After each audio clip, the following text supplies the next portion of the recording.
Alright, welcome to BOE official weekly update. Give me a second to get everything else together.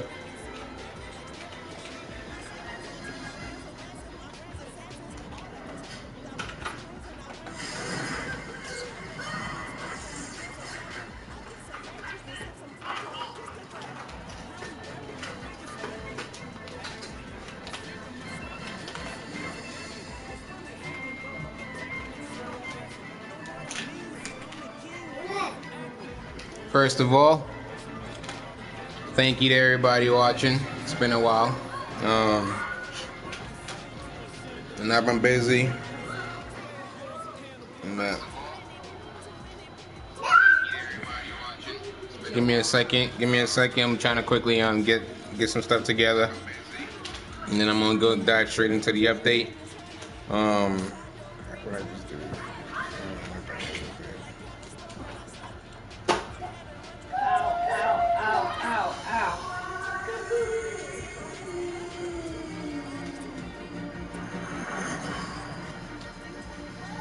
Alright, so we're gonna quickly go over the weekly updates and everything else. Okay, we'll be walking back and forth.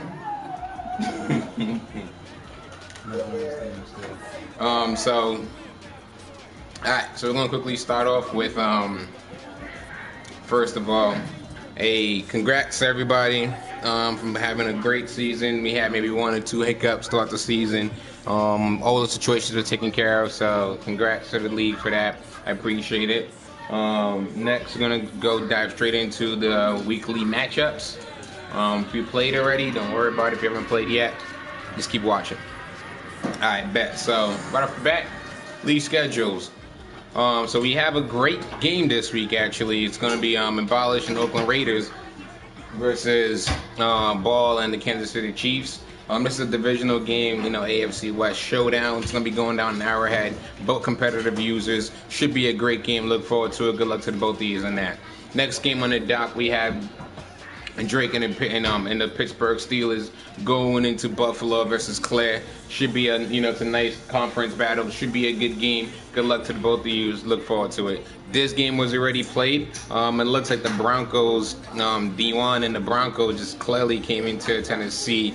Did me a solid by beating my nemesis and division rival Tap and the Titans. So I appreciate you doing that, and I have to do a solid, and I have to win my game versus the Vikings for me and Tap to be tied. He'll still have the lead because he beat me early in the season. Next, we're moving on to the Saints versus the Bucks. Now the Saints is a new owner. Not really sure exactly how his game playing is, everything else. So it should be an interesting game going up against Fan2 and the Bucks, who's been hot with Zeke and Mike Evans and Wilson and everything else. Should be a good game. Look forward to it. Have a good game on that, fellas. Next up, we have the Redskins versus the Eagles. Blue's been with us for a while. Going in the Washington Redskins, going into the divisional game versus Philadelphia Eagles. Should be an interesting game. Look forward to it. Hope you guys have a great one. Next game we have in the docket is Jay and the Arizona Cardinals versus Haitian and the Miami Dolphins. Now we all know Rick is he's a very, very, very proud owner. He's the Jerry Jones of the league, and he keeps the league entertaining, and his team basically feed off the owner's energy. So it should be quite an interesting game. Look forward to it. Good luck to both of you on that. Next game we have on the docket, we have Cali Kid and the San Diego Chargers versus Jeff and the Carolina Panthers. This should be an interesting game. Look forward to it. Hope you guys have fun. Keep moving on. Giving me a second. Media teams quickly trying to see if we can get a coach on the line.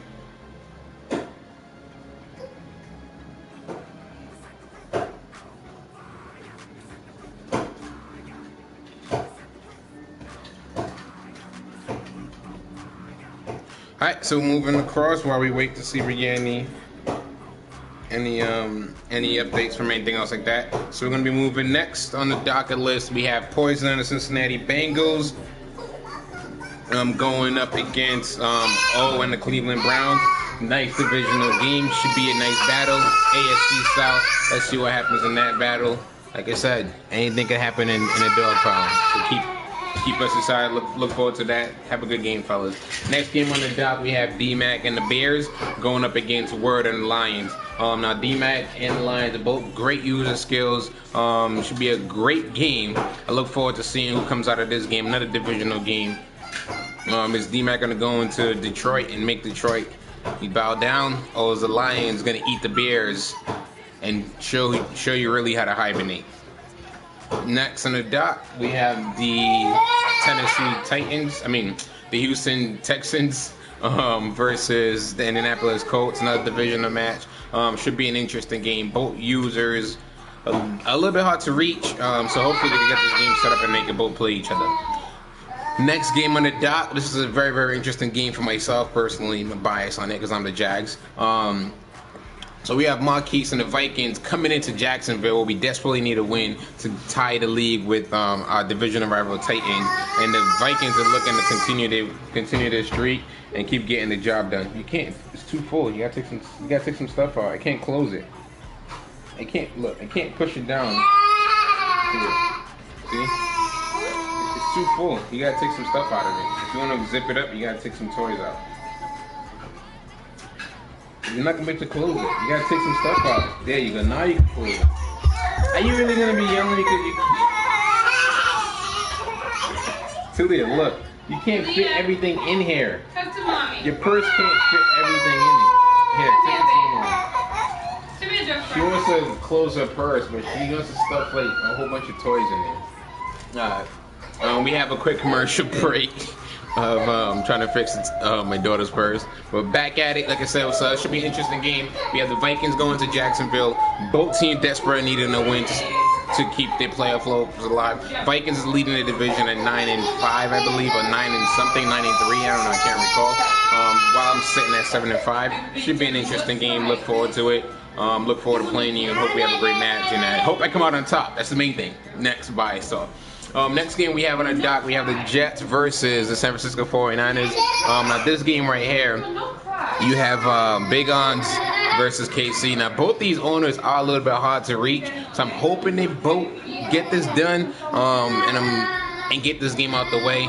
Good luck to you fellas, and hope you have a great day on that. This game on the docket has already been played, and we actually had a great battle here. So we had Killer on the Atlanta Falcons going up against No Glove and the Los Angeles Rams. So it was a nice game.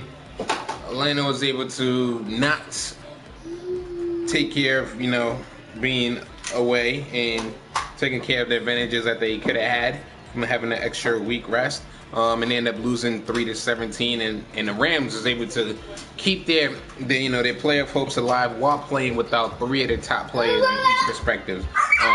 So that was a great win by the Rams. Look forward to it. Keep it going, fellas.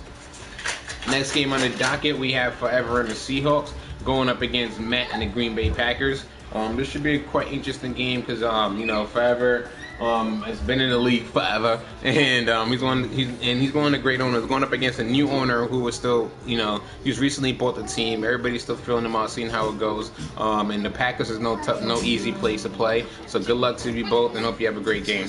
Next game on the docket, we have Raw and the Cowboys going up against Darnell and the New York Giants. Now this game, these owners have known each other for quite some time, and there's always something at the end of this game. It's always a crazy finish. It's always a wild finish. So dating back to when Raw was part owner of the Lions before he actually sold the Lions and bought the Cowboys, these two have known each other. They play each other. This should be a very interesting game. I look forward to this game. Best of luck to both of you, and best of luck in the rest of the season. Last game on the docket, which is this game I already played, another tight divisional game.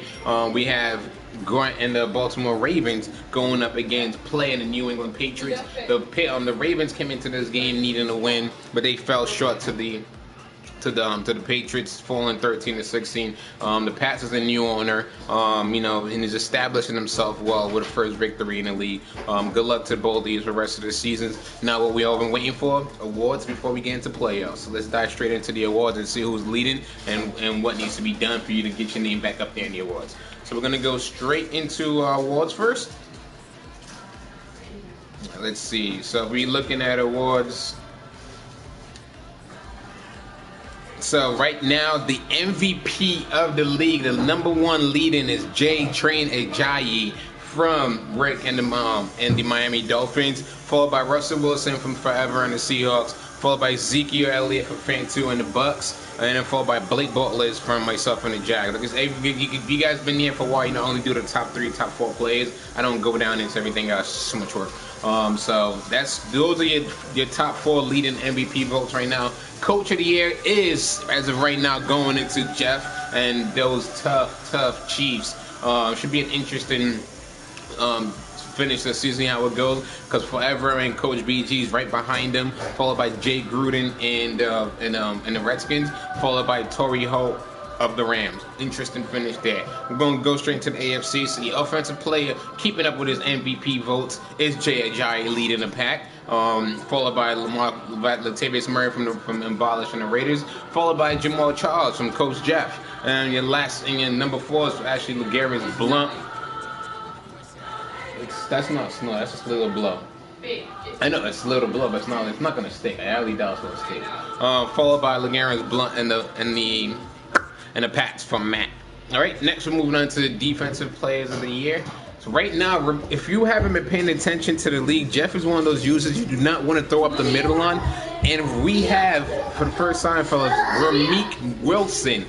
Afterthought in the beginning of the season, leading the league. And I said he shattered the league in picks.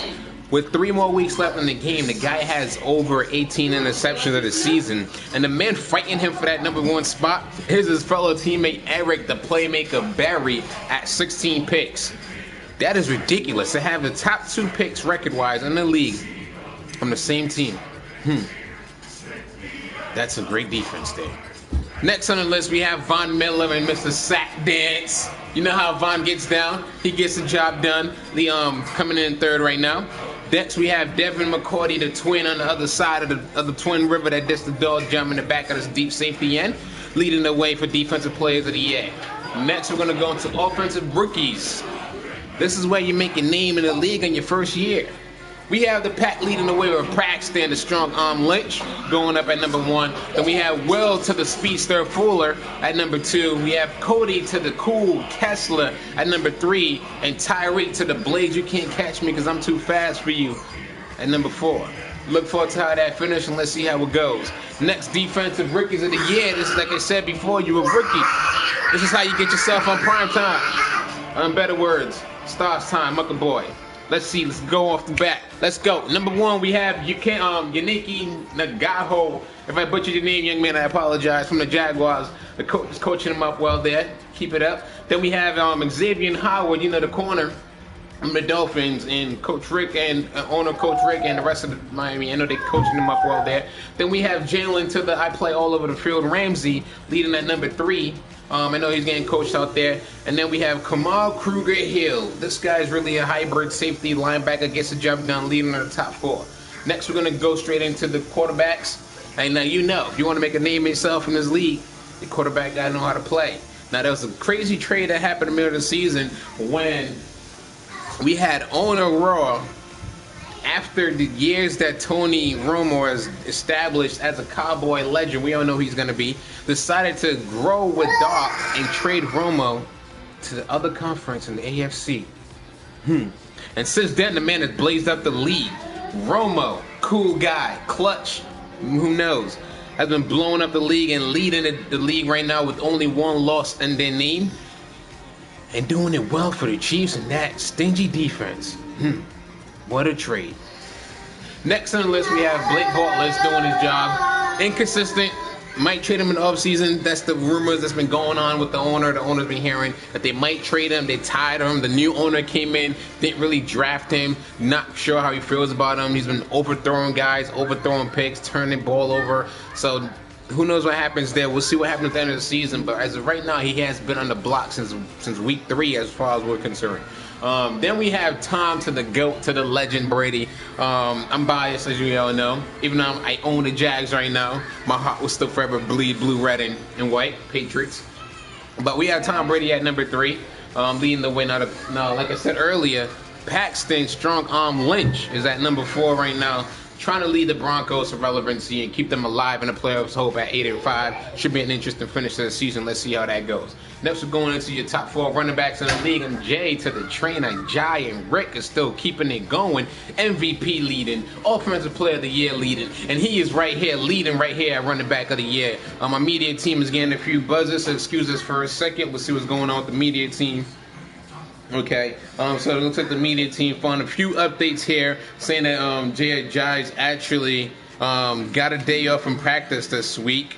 He had personal issues he's going to be dealing with, so we'll see how that goes. Jai, keep doing the work. I mean, if they're running you down like the train, I guess the coach got to give you a day off. Next, moving on the list, we have Latavius, so Sweetfoot Murray leading at number 2. Jamal, I'm not too old, but yet still too shifty and fast for you, Charles, at number 3. Then we have CJ, Ground and Pound Anderson at number 4. Keep up the work, fellas, and look forward to seeing who finishes at number 1 on this on the list at the end of the year. Right, we're going into the wide receivers. You can't have playmakers without the true ex-playmaker position. And leading the way, looks like Coach Rick is really making a name for himself this year. Devontae Parker. And we knew when this young man came out of college, there was so many comparisons going on, saying that the Dolphins wasted the pick already when they already had a household name in Jarvis. But they said they wanted a guy that could stretch the field and take the double team of Jarvis. And since he came in the league, Devontae Parker has been doing his thing, and that shows here with him leading number 1. Good job to owner Rick, and keep up the good work, Devontae. Next on the list, we have Michael. Oh, I just joined the Pats, but I'm a ball out. Floyd leading at number 2. Then we have Will Burnham, but yeah, I dropped the open patches because my hands ain't clutch. Fuller at number 3. Then we have Kevin Uti Sweet from West Virginia State White leading at number 4. So next, we're moving on to the old lines, because you know you can't pass, you can't run if you don't have them blockers. Right off the back, now this man has been consistent since he came into the league. Marshall, I'm the law yonder, holding it down for the Ravens in that front line, and Joe Flacco. Followed by Nate, yeah, too tall soldier from the Patriots. Then Joe, also consistent, Mr. Clutch all day, Thomas at number 3. Then we have Andrew Worth, who is one of those old line that never really gets talked about. Is it because he plays for the Bengals and they don't really get a lot of publicity? But he is a solid offensive lineman and he gets the job done. He's been doing the consistency for years. Good job to you guys in the old line, because the trenches really matter. And the other side of the trenches, the guys trying to make those guys look bad. Who's leading in your top 4? We have Khalil, I'm the man, too smooth, too smart, too fast, too strong for you, Matt, at number 1 leading. And we have Jabril Shaw. Now, at the beginning of the season, we all heard Shaw might be traded. Then the owner sold the team to a new owner. Who knows if he's still in the doghouse? But at number 2, he must not be. Food for the thought. Let's see what happens in the offseason if we see him in free agency. Next up, we have the rookie who's been balling out for the Jags, Yannick Ngakoue, doing this thing. And then number 4, we have Carlos Dunlap. The man has been doing it for a while, still consistently doing it. Good job to you, top 4 on that. Next, we're going to move back to the middle of the field where most of the things going. No surprise here that the top 2 dudes are the top 2 guys leading the Defensive Player of the Year awards. Ramik Wilson, I will be shocked if anybody wins Defensive Player of the Award or linebacker of the year if it's not if it's not this guy. Like I said before, if you wasn't paying attention, the guy. Let's slow this down. He has 19 interceptions. Pause. Breathe that in. 19. Wow. That is one hell of a playmaker. Food for thought. If he doesn't win this award, whoever wins it, Von's the closest to him with the sacks and his wild dancing. Could be the only one I can see topping him. Von breaks 30 sacks, he's going to win the award just because he's a linebacker. But we're going to keep on moving on that. Followed by, like I said, Von too sweet for you, Miller. Then we have Bruce, I'm still doing it, consistency on the other side of the bay with the Ravens. Then we have Kruger again doing this thing at number 4. DBs of the year. Now this is interesting because, like I said, early in the year, in the defensive players of the year award, you have Ramik Wilson, Eric Berry, and then you had Von Miller. Those 3. So it shouldn't surprise you that those 3 are who you see on the linebackers and defensive back awards. Eric Berry is the only one close to Ramik Mills to Wilson in picks. Wilson has 19. Berry has 17. Now, that was when we last checked. We'd have to go back and check. Our media team is actually buzzing right now. They're probably double checking our stats and everything else and make sure those stats are correct. If they're incorrect, we could always fix it and rechange it. But these 2 men in that Kansas City defense, that record is legit 11-1. The defense is ridiculous in turnovers. If you have a guy with 19 picks, another guy with 17 picks, that tells you something. Don't throw the ball. Run these guys to the dirt. Control the clock. Keep up the good work, Eric. Too sweet for you, Barry. I see you, buddy. Next on the other side, we have Devin. I'm a twin, but I'm the better half of the McCourties at number 2.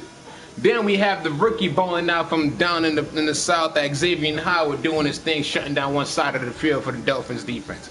Next, number 4, we have the safety who was so consistent with Shaw Jones for the Dolphins, helping out that back secondary of the Dolphins. As you can see, the AFC powerhouse has been 3 different teams. You have the Chiefs at 11-1, the Dolphins at 11-1, and then the Patriots at 11-2. Playoff time is going to be interesting because one of these guys are going to be actually have to stay away from not get a weekly bye and actually got to play a hard game away from home field.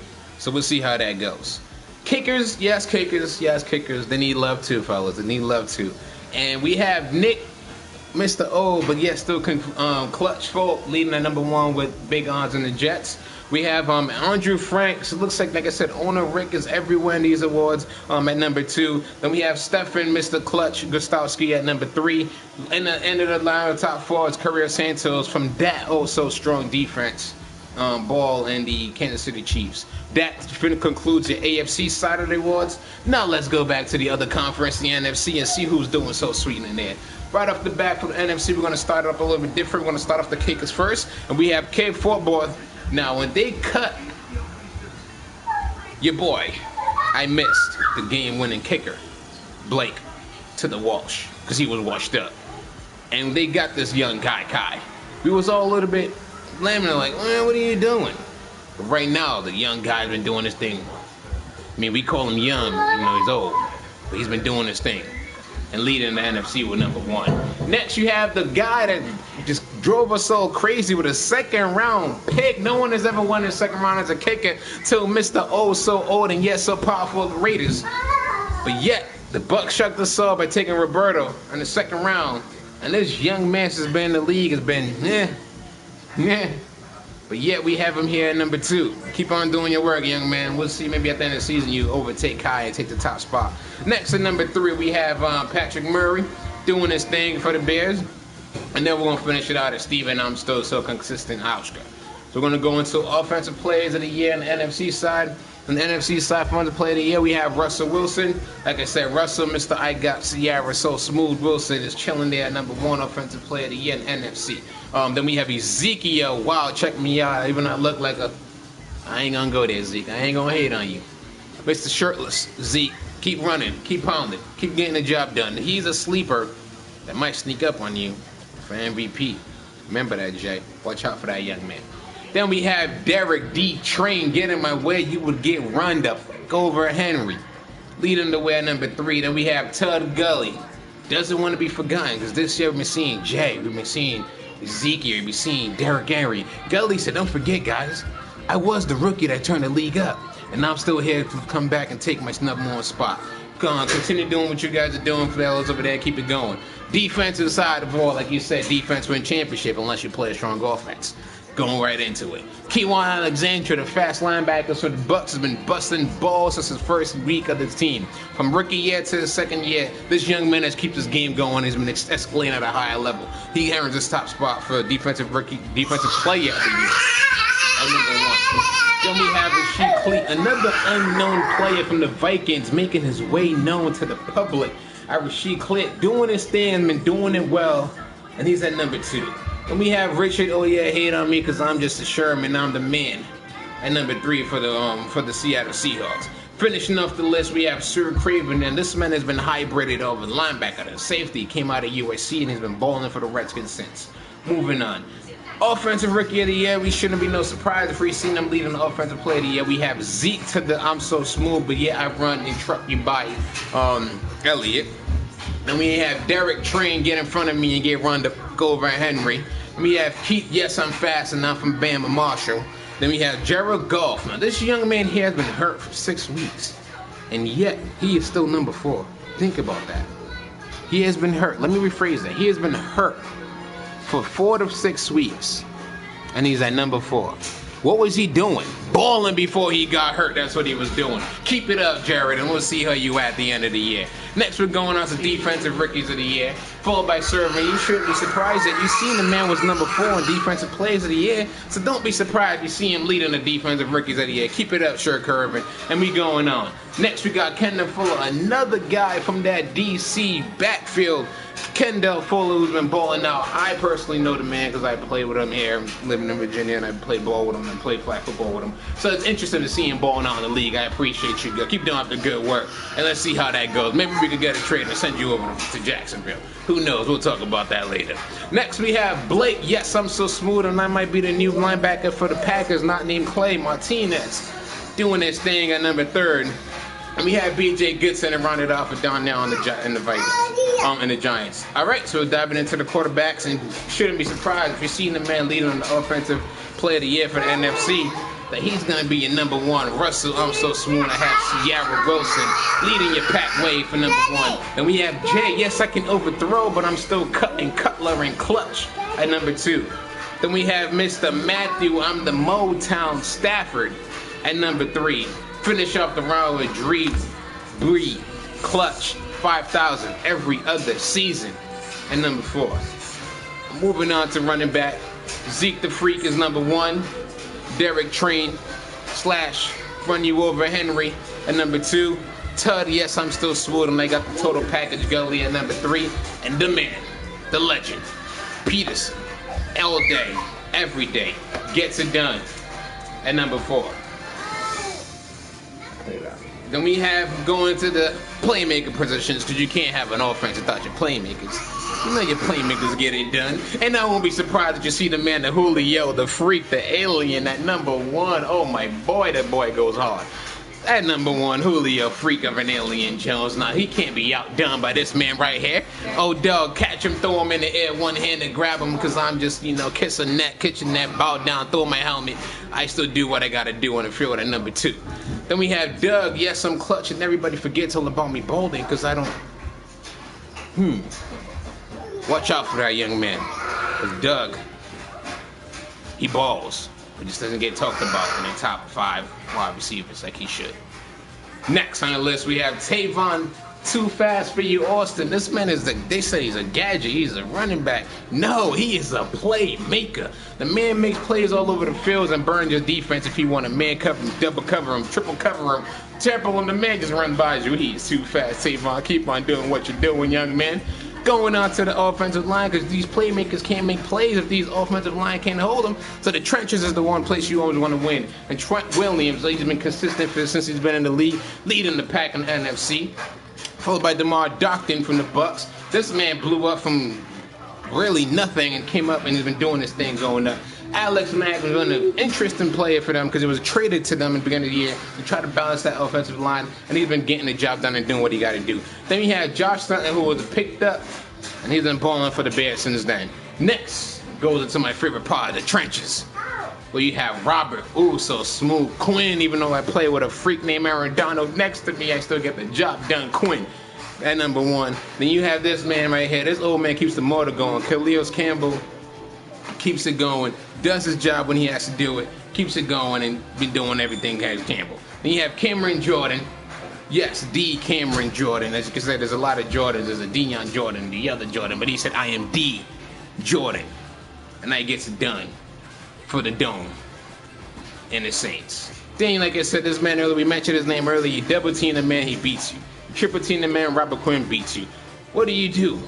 Do you bring your whole team to block Aaron Donald? The man has been a freak. If he doesn't get the sack, he gets the quarterback pressure since he came in the league. Continue the good work and let's see what goes on there. Next, we're going to the linebackers. Rashard Cleveland leading the way for the Vikings. Then we have Keenan Alexander. Then we have Sue Craven. And then we have Xavier Gooden for the top 4. Then we're going to finish up at the defensive backs of the NFC side. NFC defensive back Harrison Smith is leading the way, doing his thing. He had a down year the year before, and he's been coming back since. He's coming back strong to reclaim his spot in that top 5 safeties of the league. Then we have Demarius Randall. The rookie came out last year, was iffy, and this year he's picked up his game and continued to do it great. Next of the year we have Kendall Fuller again for Red and the Redskins, and then we finish it off at Deshaun Street for Coach Forever and the Seattle Seahawks. So now we're finally going to go into that playoff spots to see that you guys are really interested in. Custard, play me mad. We can play whenever you want, bro. Just let me know. But we're going on into the standings for everybody in the league. So let's see who's leading, and we're going to go with the NFC side first, since we just finished it up. So right now in NFC, we have Forever and the Seattle Seahawks leading the pack at number 1. He has the number 1 spot right at the moment. Followed by Fantu and the Bucks leading with the number 2 spot right now at 10-2. Then right after that, we have Red and the Washington Redskins at number 3 spot with 9-3 record. Then we have D-Mac and the Bears at number 7 for with a 9-3 record. And then we have the Vikings at the number 5 spot with a 9-3 record. Then we have No Glove and the Rams for the 6th spot with a 9-4 record. Now we have some teams who are on the wild card race. We have some teams who are on the hunt to make it to the playoffs. So we have the Falcons in at 7-6, the Lions at 7-5, and the Panthers at 6-6. These 3 teams could make it, because any teams on the top could fall off and catch up to them. So they'll need the Rams and the Vikings to collapse for the Falcons, Lions, and Panthers to have a chance. Interesting finish. Let's see how that goes. We're going to go into the AFC side.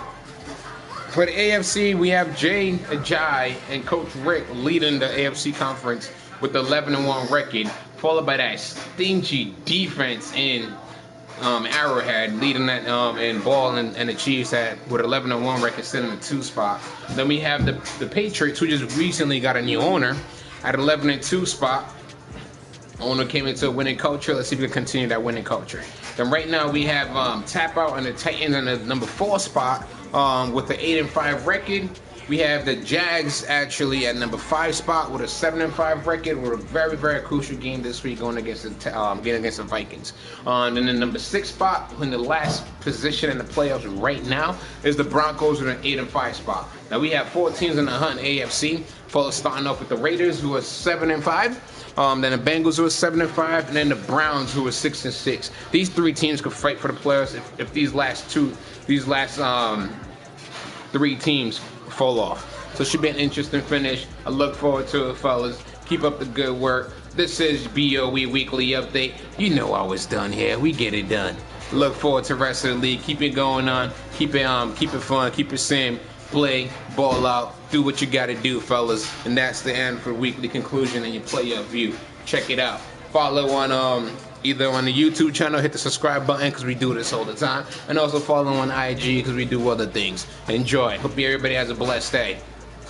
BOE, Head Commish, Muckaboy Stars 08. I'm out.